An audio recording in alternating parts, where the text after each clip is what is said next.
1,000 years before Egypt built its final pyramid, black Africans were mastering iron. So they buried Nok. They destroyed the evidence. They rewrote the story. They taught your grandparents that Africa had no history. They taught your parents that black people built nothing. They taught you to be ashamed of your African roots. Every single word of it was a calculated lie. And today, that lie dies. By the end of this video, you will discover how black Africans mastered iron, smelting 3,000 years ago. Technology that built empires, while Europe stumbled through the Bronze Age. You will see why Nok terracotta sculptures are so advanced that white archaeologists spent 50 years claiming outside influence rather than accepting black genius. You will learn about the systematic destruction of Nok archaeological sites by British colonizers who needed Africa to appear primitive to justify their theft. And you will understand how this erasure connects directly to the lies you were taught about African savagery.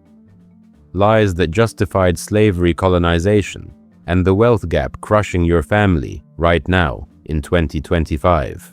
This is not ancient history disconnected from your daily struggles. This is your heritage.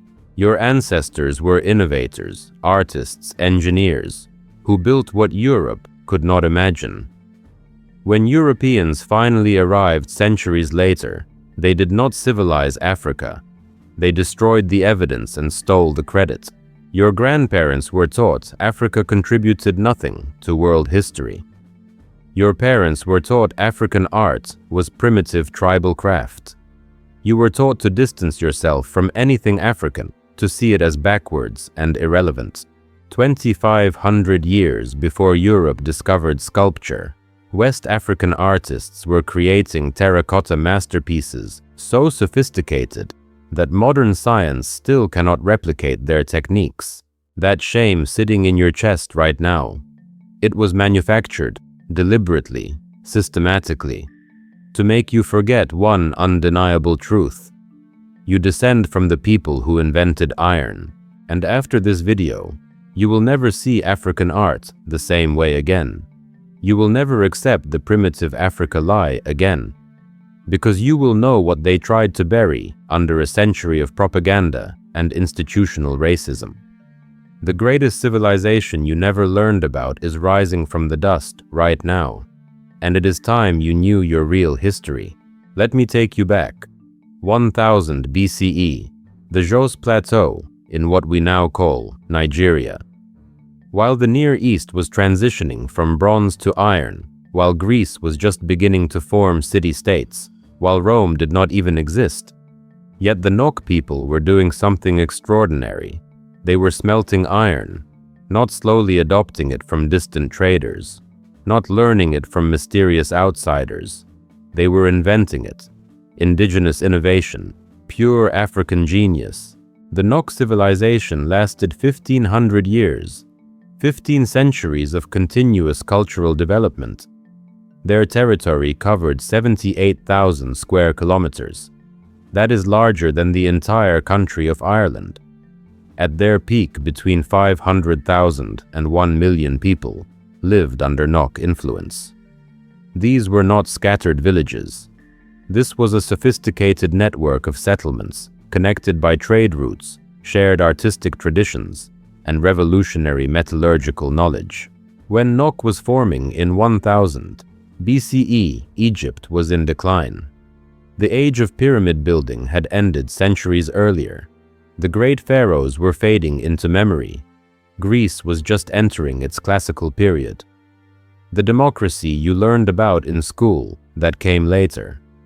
Rome did not exist.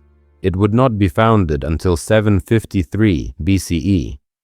So when we talk about Nok, we are talking about a civilization that rose while the Mediterranean world was still figuring itself out. And Nok was not isolated in some remote corner of the world.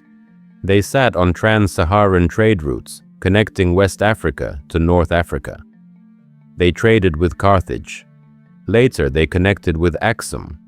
They were part of a continental network of commerce and cultural exchange that your history books pretend never existed. Their society was complex and stratified. They had specialized craftspeople, blacksmiths who mastered the secrets of fire and metal, artists who created sculptures that would not be matched for over 1,000 years, farmers who cultivated the land and generated surplus food, merchants who traded across vast distances, leaders who organized communities and settled disputes. This was not some primitive tribal structure.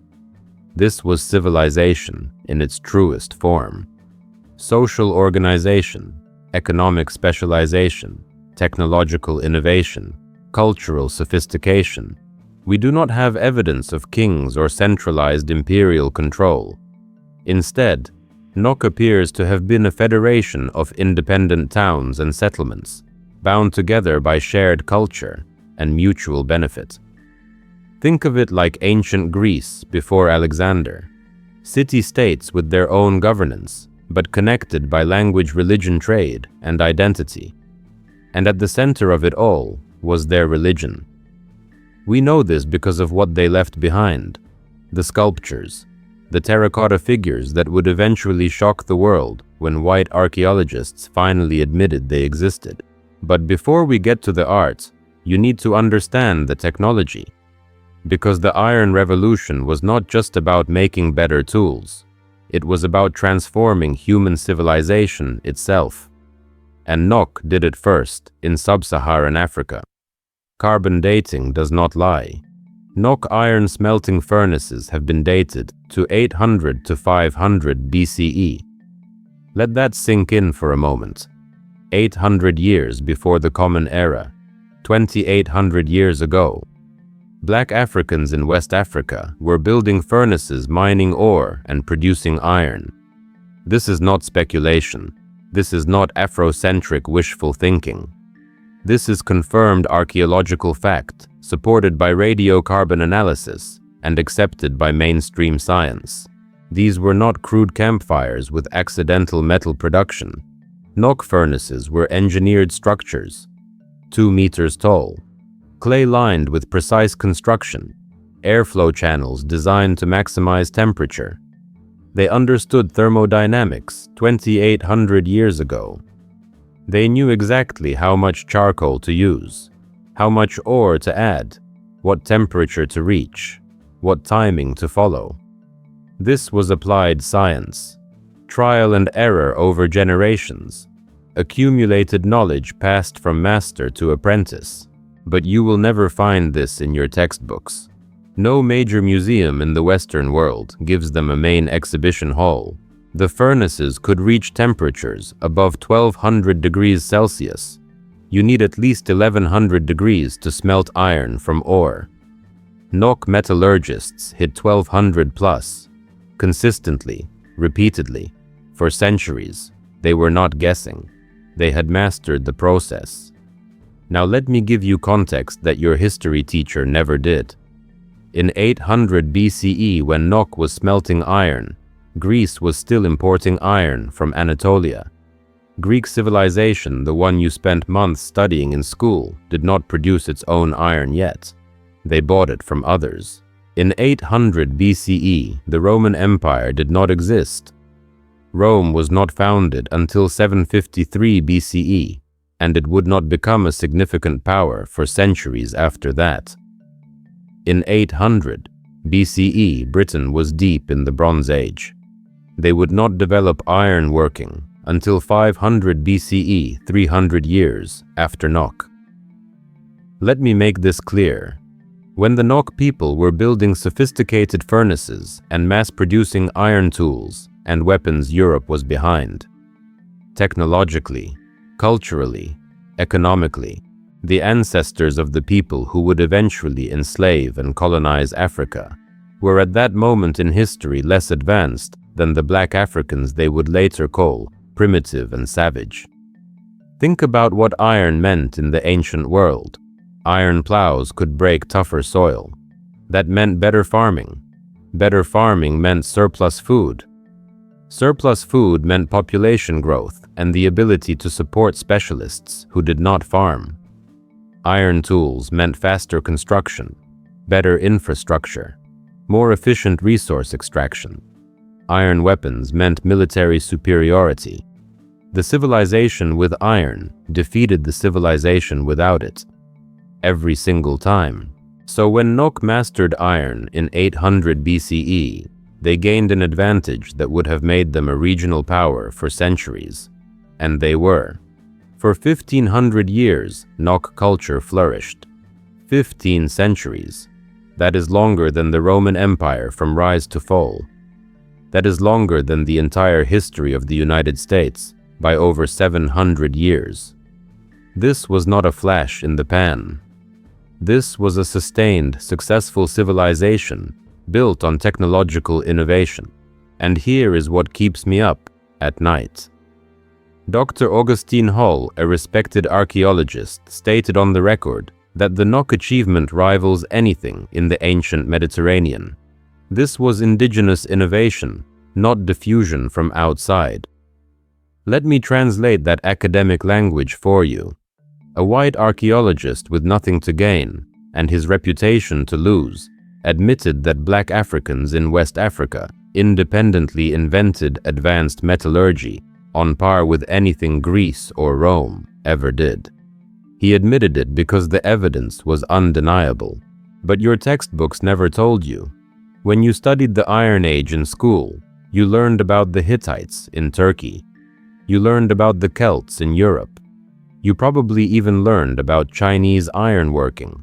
But Nok, the civilization that mastered it as early or earlier than almost anyone else, not one paragraph, not one sentence, not even a footnote. Pause and reflect on that for a moment. Think about what that omission means. It was not an accident. It was not an oversight. Thousands of historians and educators over decades and decades made a conscious choice. They chose to teach you about every Iron Age culture except the African one. They chose to leave you ignorant of your ancestors' genius. They chose to let you believe Africa contributed nothing to human technological progress. Why?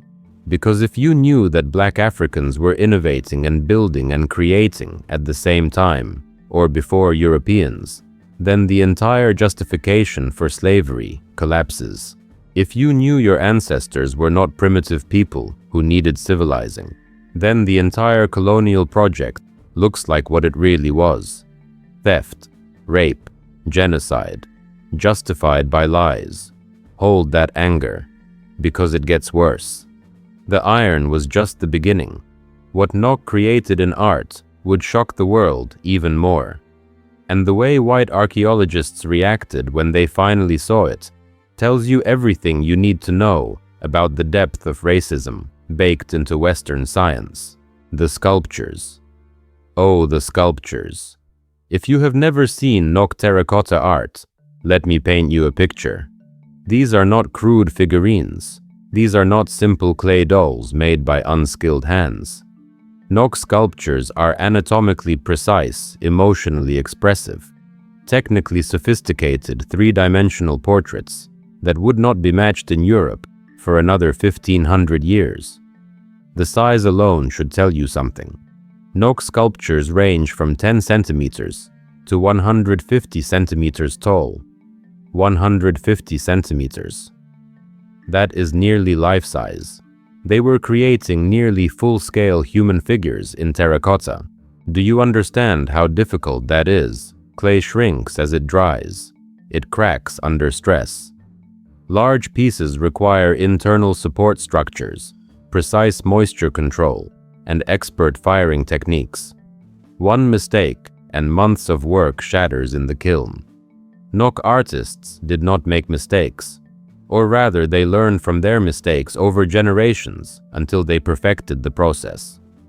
The surviving sculptures we have today, the ones that were not destroyed by mining operations or stolen by collectors, show mastery. Complete mastery. Their names erased, their technology credited to outsiders or even aliens. The material was terracotta, clay fired at 800 to 900 degrees Celsius. That requires a kiln, not just a fire pit, a structure designed to trap and control heat. The same engineering mindset that built iron furnaces built ceramic kilns. Technology building on technology, innovation compounding over time. But the technical skill is only part of the story. Look at the details. The hair. Nok sculptors depicted elaborate hairstyles with multiple sections, braids, and ornamental elements, each strand carved with precision, each braid distinct and intentional. This was not generic representation. This was portraiture. They were capturing real people, real styles, real culture. The jewelry, earrings, necklaces, bracelets, all carved into the clay with care and accuracy. You can see the beads, you can see the patterns. This tells us Nok society had adornment traditions. They had status symbols, they had aesthetic culture, the facial expressions. This is what shocks modern viewers the most. Nok sculptures have expressions.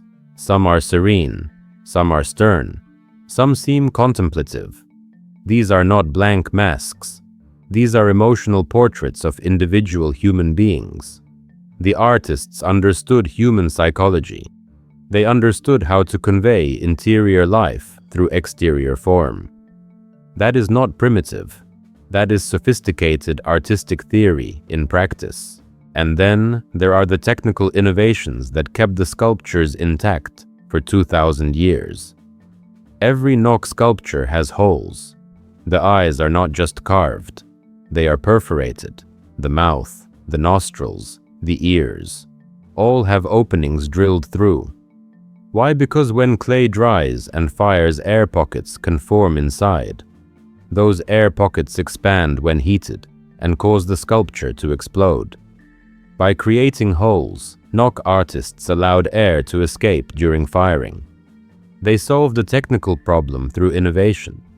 They understood material science without microscopes or textbooks. Let me give you a specific example so you can visualize this.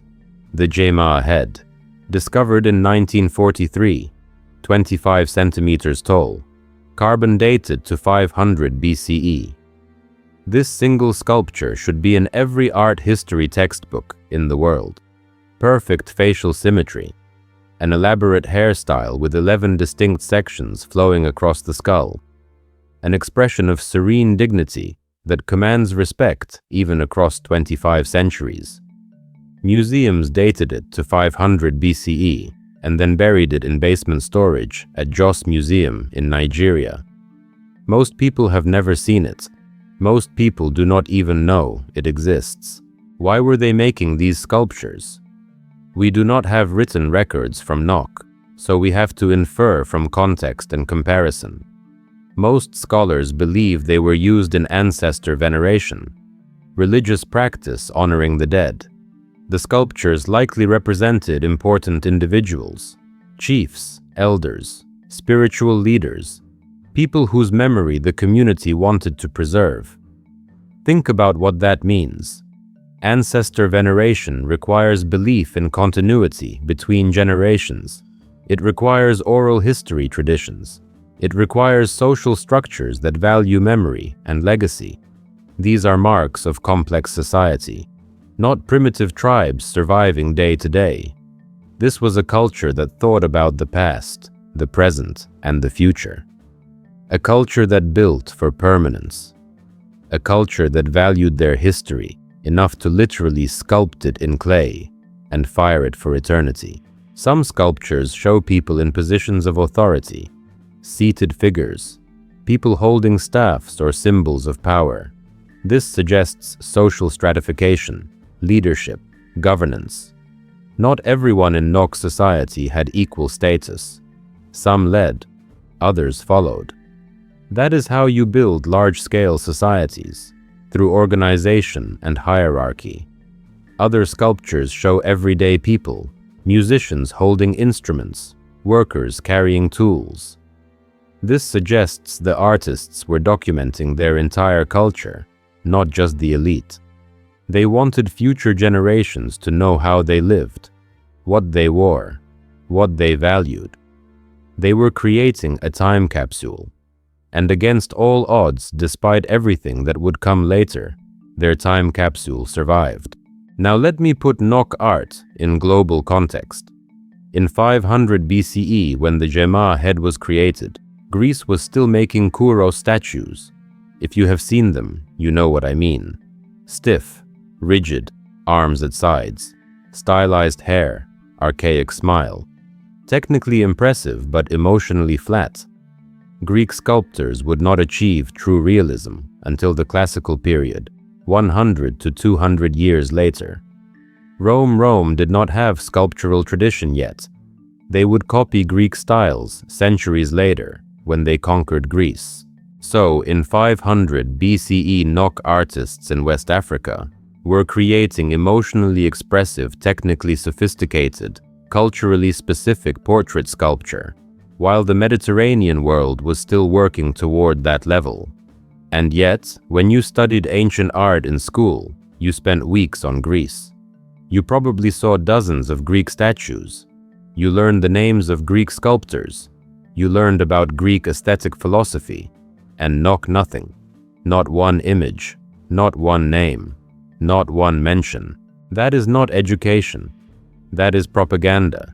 That is the systematic erasure of African achievement to maintain a lie. The lie that Africa was primitive. The lie that black people contributed nothing to art, science, or culture. The lie that justified taking your ancestors from their homes, chaining them in ships, and working them to death in fields. But the sculptures survived. Not all of them. Most were destroyed, but enough survived to prove the truth. And when white archaeologists finally saw them, their reactions revealed everything. Because they could not deny the sophistication. The evidence was right there in clay. So instead, they denied that black Africans made them. When British archaeologists first encountered Nok sculptures in 1928, their initial reaction was not celebration. It was denial. These sculptures were too good, too advanced, too sophisticated. Black Africans could not have made them, so they invented explanations.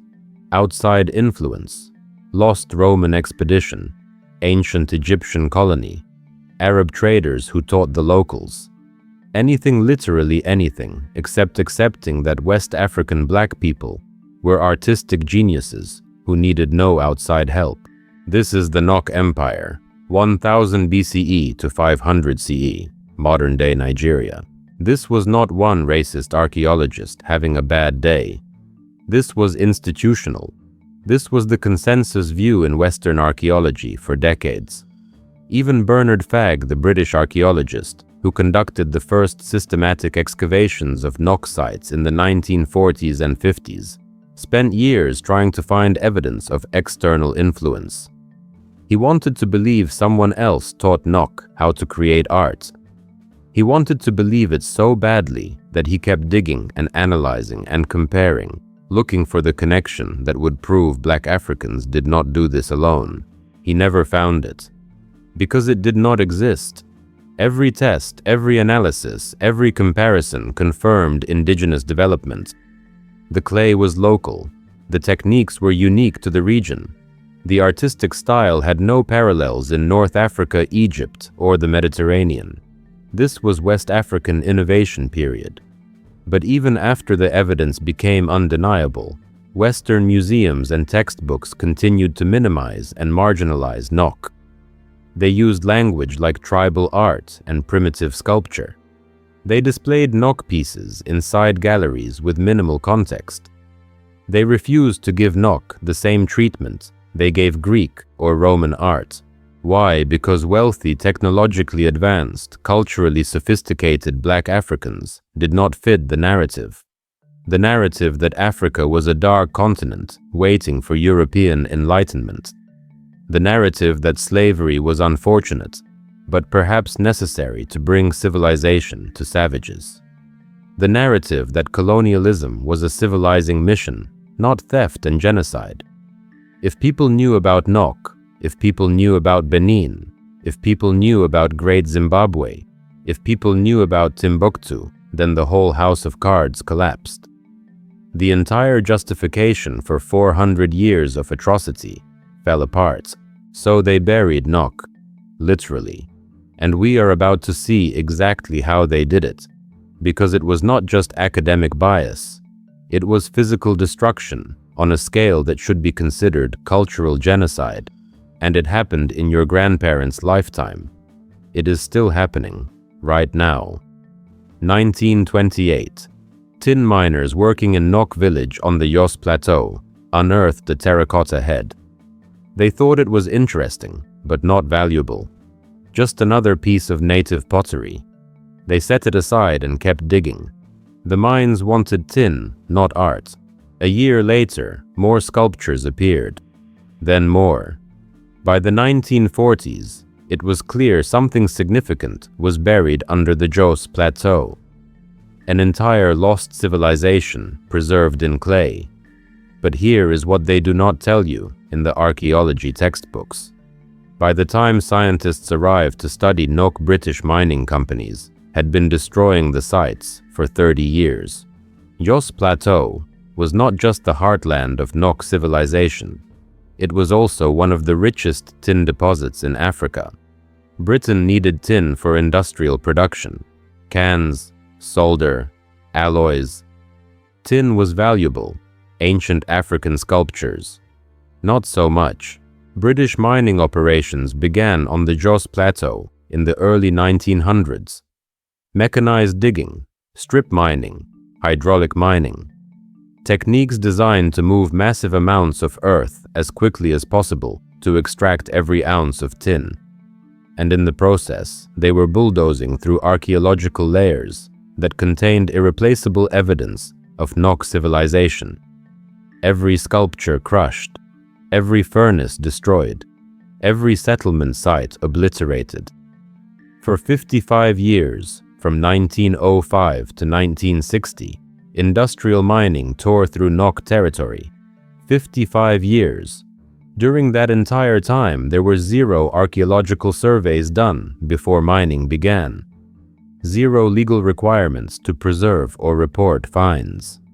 0 consequences for destroying cultural heritage. British mining companies had one priority: profit, and ancient African artifacts got in the way of profit.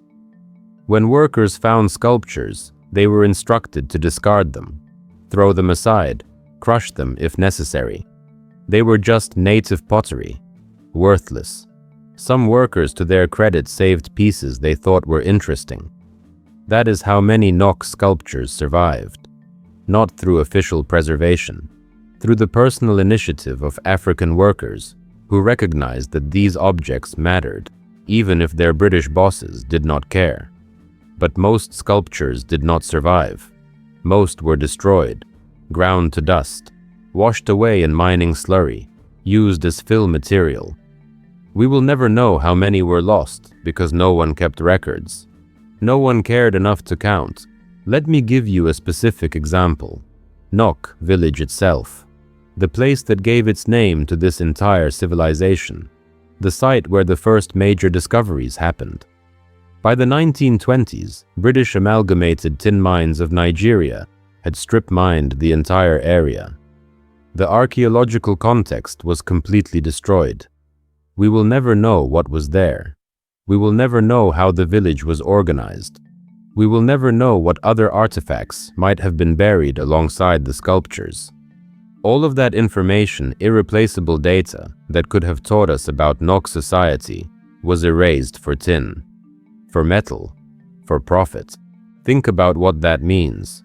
The most important archaeological site in West African history was destroyed before anyone could study it properly. And it was not an accident. It was not a tragedy of ignorance. British colonial authorities knew sculptures were being found. They knew these were ancient artifacts. They chose not to care. They chose tin over history.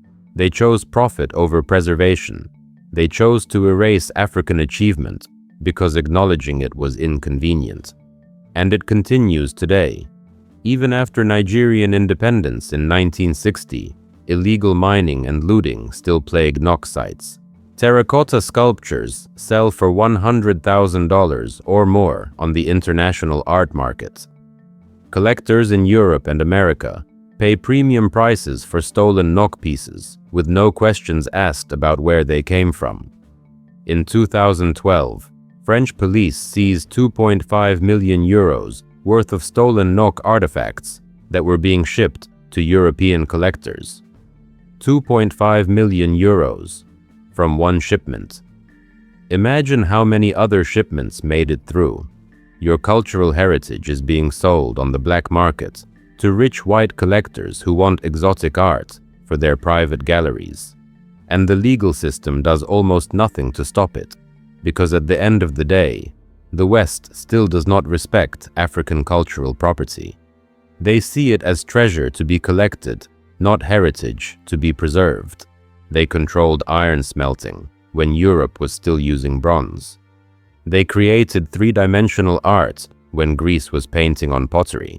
But before we continue with how they systematically erased NOK from textbooks and museums, you need to understand something crucial.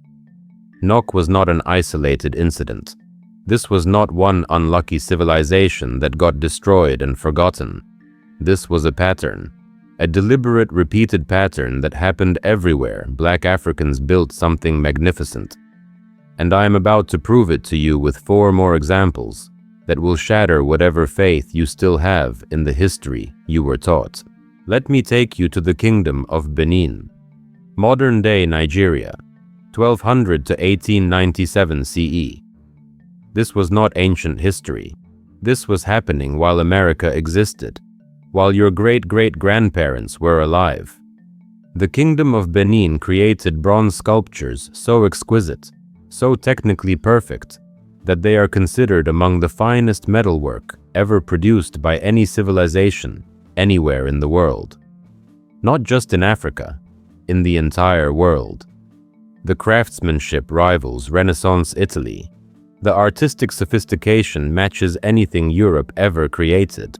Benin City in the 1500s had paved streets, multi-story buildings, a palace complex that covered acres, a sophisticated government bureaucracy, a powerful military, and a guild of bronze casters who had perfected the lost wax casting technique to a degree that modern metallurgists struggle to replicate.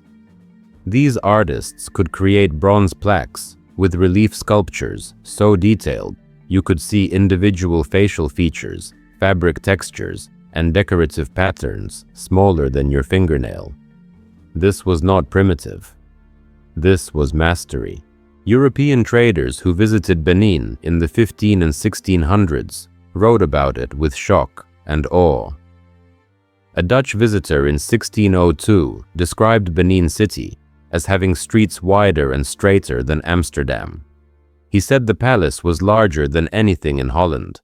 He said the city was clean, organized, and impressive. His words. A white Dutch trader admitted that a black African city was better planned and more beautiful than his European capital. But that testimony was buried, because 50 years later, Europeans would need a different narrative. The savage Africa narrative, the primitive tribes narrative, the civilization mission narrative. So those early accounts got filed away and forgotten. And when British forces finally conquered Benin in 1897, they made sure the evidence disappeared too. February 1897, the British launched what they called a punitive expedition against Benin. Punitive. Punishment. For what crime? The Oba of Benin, the king, had restricted British access to his territory. He did not want British merchants interfering in his kingdom's trade networks. That was his right as a sovereign ruler. But Britain did not recognize African sovereignty. They saw resources they wanted, and a kingdom refusing to hand them over. So they sent 1,200 soldiers with modern rifles and Maxim guns. The attack lasted days. British forces overwhelmed Benin's defenders, who were armed with older weapons and outnumbered. They captured the city, and then they looted it, systematically, methodically. They broke into the palace. They emptied the treasury. They stripped bronze plaques off the walls. 4,000 bronze sculptures. 4,000. Altars, statues, plaques, ceremonial objects, jewelry. Everything that was not nailed down, they took. And what was nailed down, they pried loose. Then they burned Benin City to the ground. The palace, the temples, the libraries, everything. Smoke rose for days.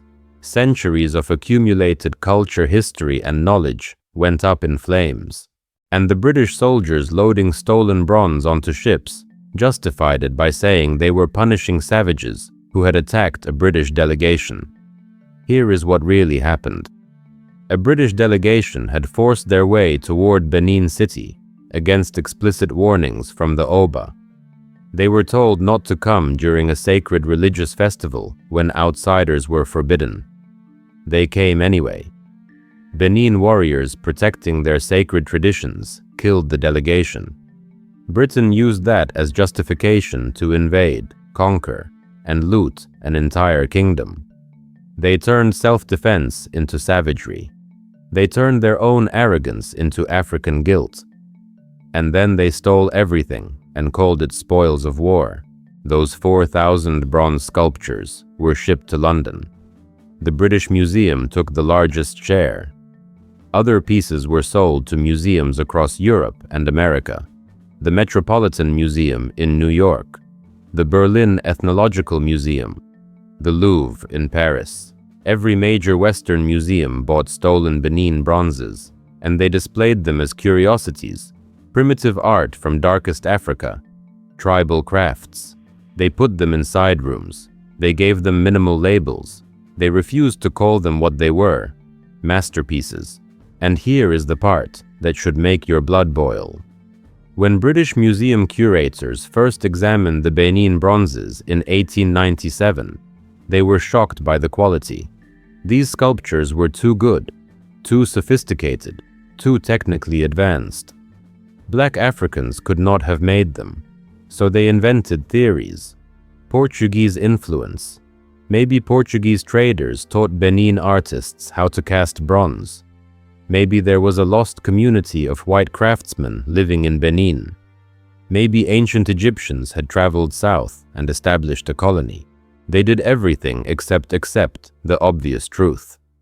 Black West Africans mastered bronze casting independently and created some of the finest metalwork in human history. It took decades of metallurgical analysis, historical research, and mounting evidence before Western academics finally grudgingly admitted the truth. 100% indigenous West African creation, no outside influence, pure African genius. But even after the evidence became undeniable, they did not return the bronzes. The British Museum still has them today, stolen property, valued conservatively at $500 million. Nigeria has formally requested their return since 1973. 52 years of requests, 52 years of denials, and the reason you have never heard of them reveals the greatest historical cover up in human history. The British Museum hides behind a law they wrote themselves. The British Museum Act of 1963, which forbids the museum from returning objects in its collection. They created a law to legalize theft, then hide behind that law to avoid justice. And textbooks still call it the punitive expedition. Punitive. As if Britain was the victim. As if Benin was the aggressor. As if stealing 4,000 priceless artifacts and burning a city was justified. That is not history. That is propaganda. And you were taught it as fact. Now let me show you how they did the same thing in southern Africa. Great Zimbabwe, 1100 to 1450 CE. Stone walls 11 meters tall, built without mortar. Architectural precision matching medieval European castles. A city of 18,000 people at its peak. The center of a gold trading empire that connected inland Africa to the Indian Ocean coast. This was not a village. This was a major urban center with international trade connections. The stone construction alone should tell you something. The Great Enclosure. The largest structure has walls that are 11 meters high and 5 meters thick at the base, 250 meters in circumference. Built from granite blocks cut to fit together without any mortar or cement. Each stone was shaped by hand to interlock with its neighbors. The walls have survived for 800 years because the engineering was sound. The design was brilliant. This was sophisticated architecture by any standard. Great Zimbabwe was the capital of a trading empire. They exported gold, ivory, and iron to Swahili coast cities, who then traded with Arabia, Persia, India, and China. Archaeologists have found Chinese porcelain Persian glass beads and Arab coins at Great Zimbabwe. This was not an isolated settlement. This was a wealthy, connected cosmopolitan society participating in global medieval trade networks. When German explorer Karl Mauch stumbled upon Great Zimbabwe in 1871, he could not process what he was seeing. He stared at stone walls that rivaled European castles. He walked through a city built by African hands, and his brain refused to accept it. In his journal, he wrote that these ruins must be the lost city of Sheba, King Solomon and the Queen of Sheba from the Bible. This must be what they built. Africans could not have built this. He invented an entire theory.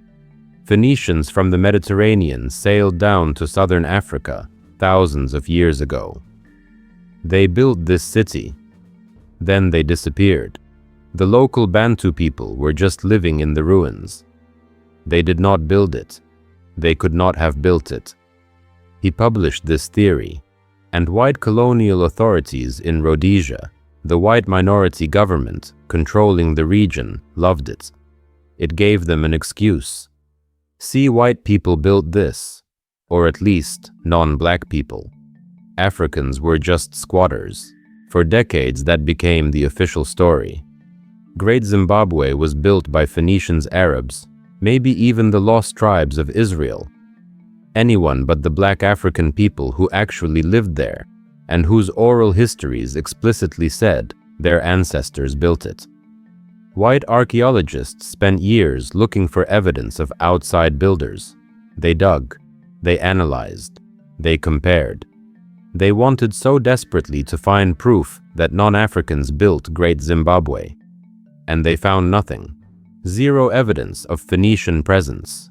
Zero evidence of Arab builders. Zero evidence of anyone except Bantu-speaking Shona people. The architecture matched local styles. The pottery was indigenous. The metalwork was African. Carbon dating confirmed construction between 1100 and 1450 CE by local populations. DNA analysis of remains found at the site showed Bantu ancestry. Every single piece of evidence pointed to the same conclusion. Black Africans built Great Zimbabwe, period.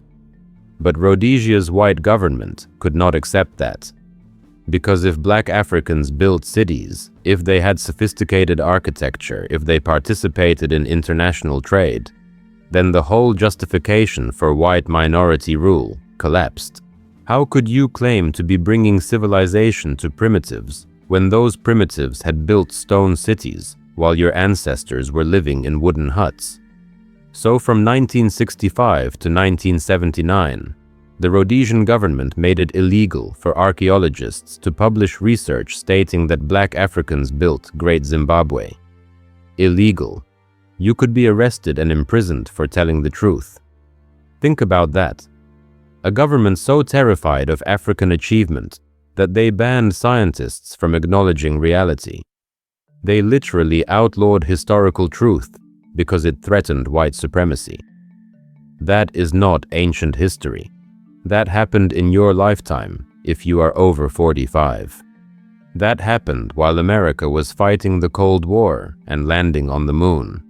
A white African government was banning the truth about African civilization, Even after Zimbabwe gained independence in 1980 and changed its name to honor great Zimbabwe textbooks in America and Europe, continued to use phrases like mysterious origins and unknown builders. They still do. Go look up Great Zimbabwe in a high school world history textbook right now. I guarantee you will find hedging language. You will find maybe and possibly, and theories suggest. They cannot bring themselves to say it clearly. Black Africans built a major stone city in the medieval period that rivaled anything in Europe. They cannot say it because it destroys the narrative. But let me take you north now.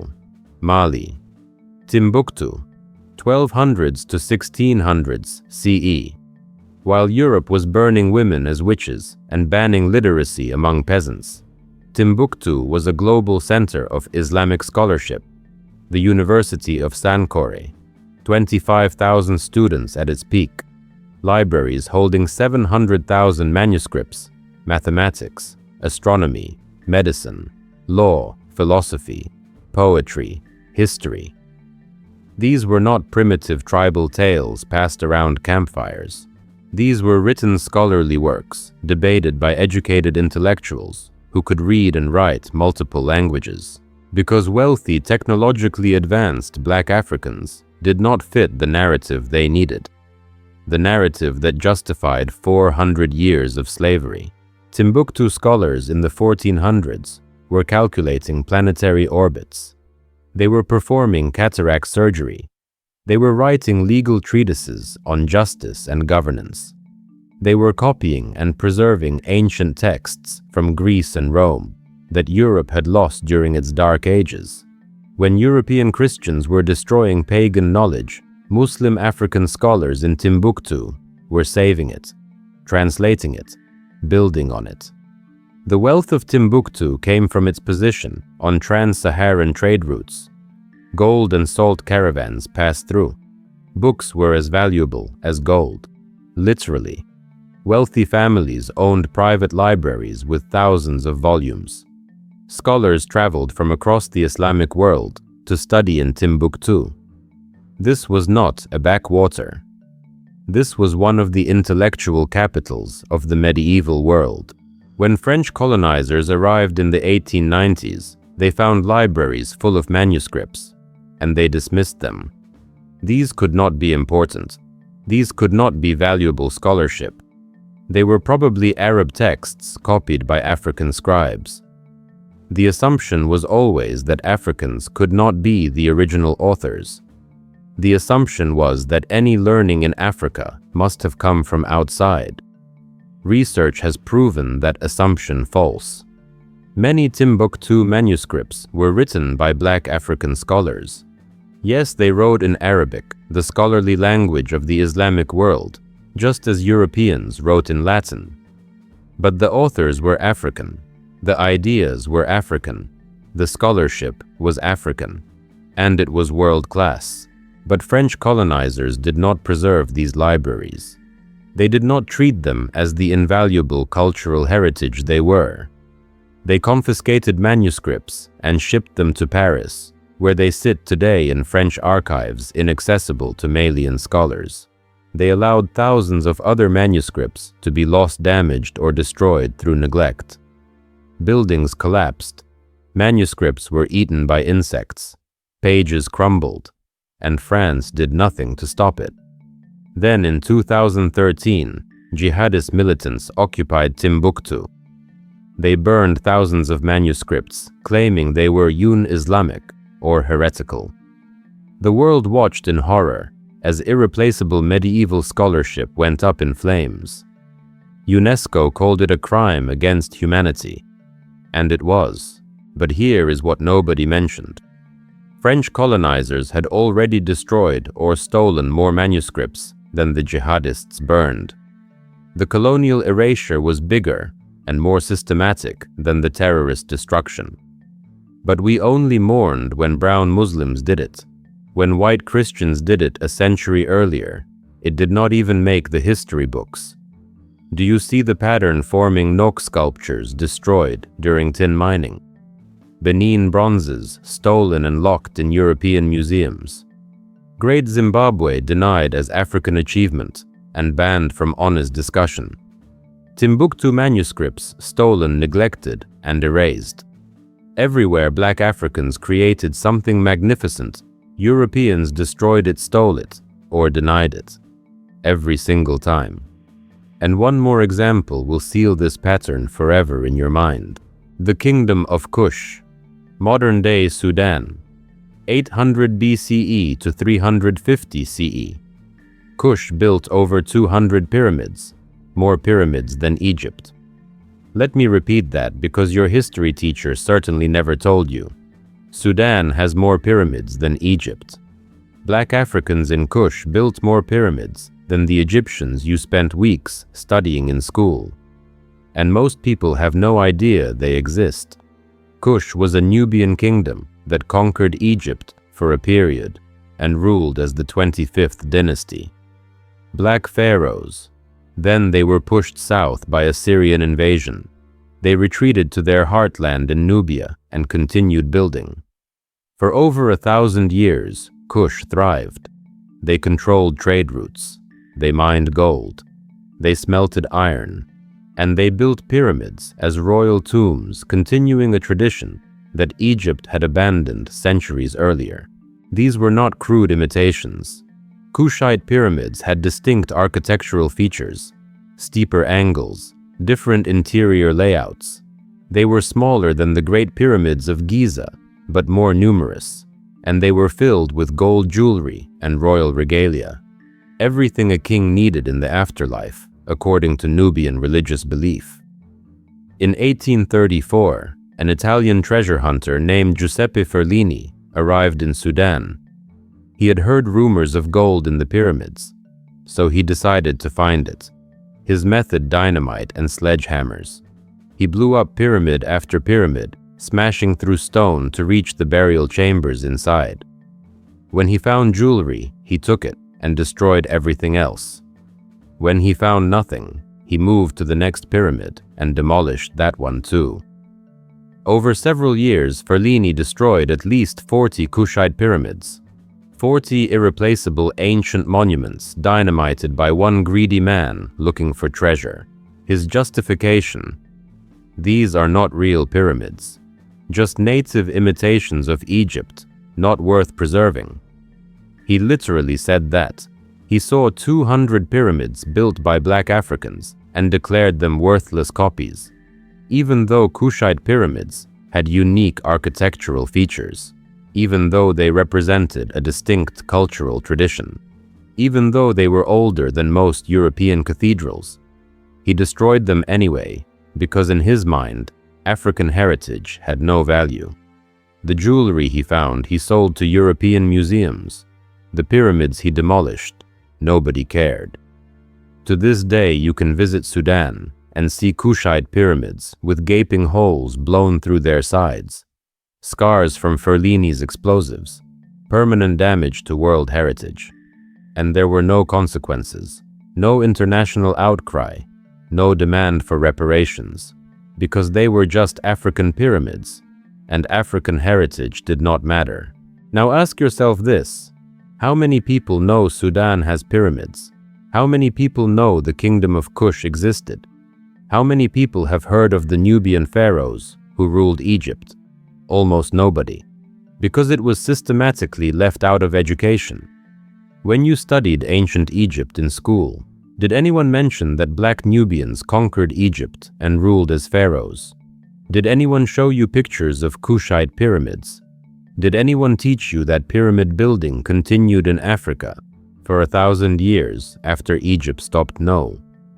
They taught you Egypt and then jumped to Greece and Rome. They skipped over Kush entirely. Why? Because Kushite achievement complicates the narrative. If Black Africans built pyramids, ruled Egypt, controlled gold trade, and maintained sophisticated kingdoms for over 1,000 years, then the idea that Africa was primitive and backward becomes laughable. The idea that Africans needed European civilization becomes absurd. The entire justification for colonialism and slavery collapses. So they buried Kush, literally with dynamite and figuratively through educational erasure. And now most people do not even know it existed. 5 civilizations, 5 separate examples spanning 3,000 years of history. Nok sculptures destroyed during tin mining, Benin bronzes stolen and hidden in European museums, Great Zimbabwe denied as African achievement and banned from honest discussion, Timbuktu manuscripts stolen, neglected, and erased, Kushite pyramids dynamited and forgotten. Every single time Black Africans built wealth, created art, developed technology, or demonstrated sophistication, Europeans either destroyed it, stole it, denied African authorship, or erased it from history. Every single time. This was not accident. This was not coincidence. This was systematic. This was policy. This was genocide, not just of people, but of memory. Cultural genocide designed to make you forget what your ancestors built. Designed to make the world believe Africa contributed nothing. Designed to justify 400 years of slavery and a century of colonialism. The narrative that excused the colonial rape of an entire continent. The narrative that explains why you are where you are today. Do you see it now? The pattern is undeniable, and once you see it, you cannot unsee it.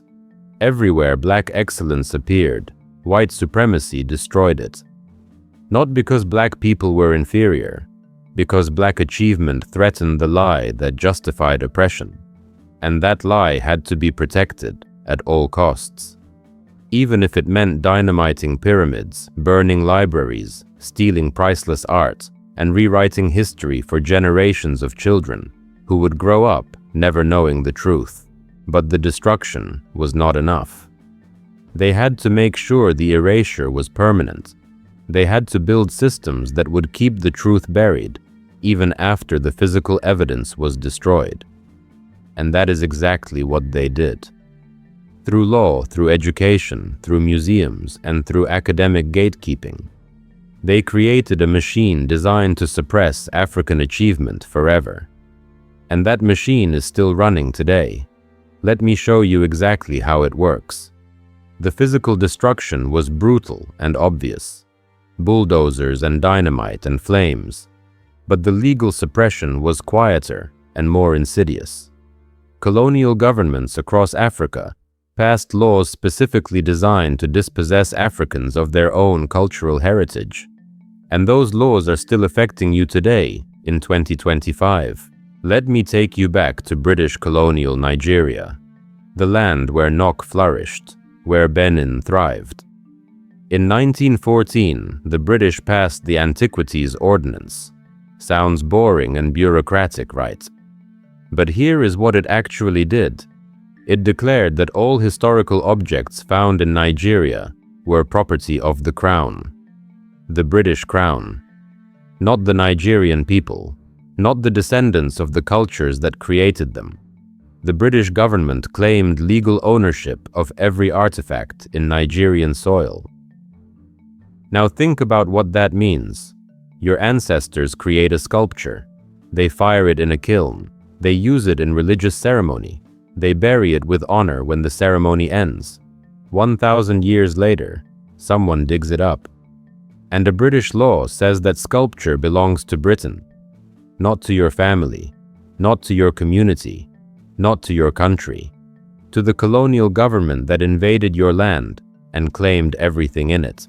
That law was not about preserving history. It was about control and theft. And here is the evil genius of it. The law was enforced selectively. When Nigerian people tried to keep artifacts found on their own land, colonial authorities confiscated them under the Antiquities Ordinance. But when British archaeologists, British museums, or British collectors wanted to export artifacts to Europe, they got licenses easily. For educational purposes, the paperwork said, for the benefit of science and culture, which really meant for the benefit of British institutions and private collectors who wanted exotic African art for their collections. So enforcement went one direction, stopping Africans from possessing their own heritage. But British removal of that same heritage, approved and legal. And it gets worse. During the entire colonial period, from 1914 to 1960, there was almost no funding for Nigerian museums. The British government spent millions extracting resources from Nigeria: tin, coal, palm oil, rubber. But museums to preserve Nigerian culture, that could wait. In fact, the first proper Nigerian museum did not receive significant funding until 1957, 3 years before independence, 43 years after the Antiquities Ordinance was passed. For over 4 decades, Britain legally claimed ownership of Nigerian cultural property, while refusing to fund institutions to preserve it. Think about the logic. We own your artifacts legally, but we will not pay to protect them or display them in your country. But we will ship them to London, where we will display them in our museums and charge admission. That is not preservation. That is theft with a legal cover. And this pattern repeated across colonized Africa. The French did it. The Germans did it. The Belgians did it. The Portuguese did it. Every colonial power passed similar laws claiming ownership of African cultural property. And then they systematically removed that property to European museums, where it remains today. Nigeria gained independence in 1960. You would think that would end the theft. But it did not. The chaos of independence and the Nigerian Civil War from 1967 to 1970 created opportunities for massive looting. Nok sculptures were smuggled out of the country by the thousands. European art dealers knew Nigerian authorities were overwhelmed. They knew border security was weak. They knew they could get away with it. So they did. Major European museums acquired Nok pieces during this period with what they call questionable provenance. Questionable provenance is museum code, for we know this was probably stolen, but we are going to pretend we do not know. It means there is no clear documentation of legal ownership or export. It means the artifact appeared on the market with a vague story about how a private collector acquired it decades ago. It means everybody involved knows it is stolen property, but nobody wants to investigate too closely, because then they would have to return it. The Louvre in Paris has Nok sculptures with questionable provenance. The British Museum has Nok sculptures with questionable provenance. The Metropolitan Museum of Art in New York has Nok sculptures with questionable provenance. These are not small regional museums. These are the most prestigious cultural institutions in the Western world, and they are holding stolen African property. Meanwhile, Jos Museum in Nigeria, located in the actual region where Nok sculptures were created, has inadequate funding, poor security, and minimal climate control. The museum that should be the world center for Nok studies cannot protect the artifacts it has. And when Nigerian officials ask Western museums to return stolen Nok pieces, they get rejected. Every time. Nigeria formally requested the return of stolen artifacts in 1973. That was 52 years ago. They have been asking for over half a century, and Western museums say no. They hide behind laws they wrote to protect stolen property. The British Museum Act of 1963 forbids the British Museum from deaccessioning objects. They cannot legally return anything. That law was written specifically to prevent former colonies from reclaiming stolen cultural heritage. Britain knew independence was coming. They knew Africans would demand their property back. So they passed a law making return illegal. Then they point to that law and say, sorry, our hands are tied. That is not law. That is legalized theft. And it is still in effect today. But the legal suppression was only one tool. To make the erasure permanent, they had to control what children learned in school. They had to write textbooks that erased African achievement. They had to create an educational system that taught generation after generation that Africa had no history worth knowing. And they succeeded. Completely. You are living proof of their success. Because I am willing to bet everything I just told you about Nok Benin, Great Zimbabwe Timbuktu, and Kush is new information. You never learned it in school. Your children are not learning it now. And that is not an accident. That is by design.